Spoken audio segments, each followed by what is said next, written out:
Iran के एक बड़े अधिकारी ने एक बहुत बड़ा दावा किया है। उन्होंने कहा है कि अगर इजराइल ने तेहरान पर परमाणु बम गिराया तो पाकिस्तान भी इजराइल पर परमाणु बम से हमला करने वाला है।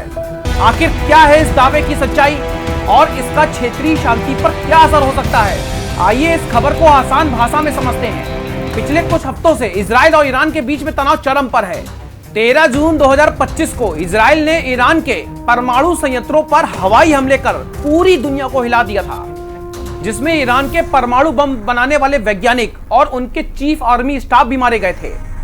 इसके बाद ईरान ने जवाबी कार्रवाई की और ईरान भी इजराइल का बहुत ज्यादा नुकसान कर चुका है। इस बीच अब खबर आ रही है कि ईरान के राष्ट्रीय सुरक्षा परिषद के सदस्य मोहसन रिजाई ने एक बहुत बड़ा दावा किया है। इससे पूरी दुनिया में भूकंप के समान झटके लग गए हैं। उन्होंने एक ईरानी टीवी पर यह कहकर सनसनी मचा दी कि पाकिस्तान ईरान के साथ खड़ा हुआ है और उनको भरोसा दिलाया है कि अगर इजराइल ने ईरान पर परमाणु बम से हमला किया तो पाकिस्तान इजराइल पर परमाणु बम गिराने वाला है। लेकिन सवाल यह है कि क्या यह वाकई पाकिस्तान ने ऐसा कोई वादा किया है? अभी तक पाकिस्तान के किसी भी सरकारी अधिकारी या प्रवक्ता ने इस दावे की पुष्टि नहीं की है। आपको बता दें, यहाँ पर कुछ विशेषज्ञों का मानना है कि ये बयान ईरान की ओर से इजराइल को चेतावनी देने की एक रणनीति है।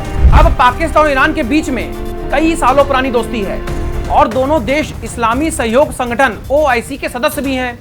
हाल ही में पाकिस्तान ने इजराइल के हमलों की निंदा की थी और इस्लामी देशों से एकजुट होने की अपील भी की थी।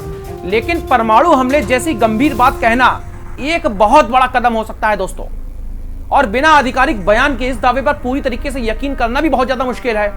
अगर ये दावा सच भी है तो इसके नतीजे बहुत ज्यादा गंभीर हो सकते हैं। इजराइल, ईरान और पाकिस्तान तीनों के पास अत्याधुनिक हथियार हैं।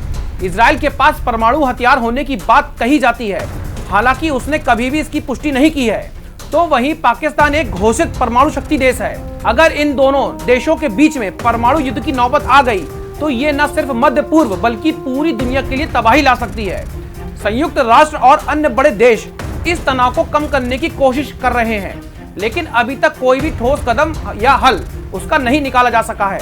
रक्षा विशेषज्ञों का कहना है कि पाकिस्तान का ऐसा बयान देना संभव ही नहीं लगता है, क्योंकि परमाणु हथियारों का इस्तेमाल बहुत सोच समझकर और आखिरी विकल्प के तौर पर किया जाता है और पाकिस्तान की नीति ही यही है, और जो आपने अभी भी ऑपरेशन सिंदूर के दौरान देखा ही। लेकिन अगर यहाँ पर पाकिस्तान ने ईरान को समर्थन देने का फैसला भी कर लिया है तो ये क्षेत्र में नए गठजोड़ों की नई शुरुआत हो सकती है।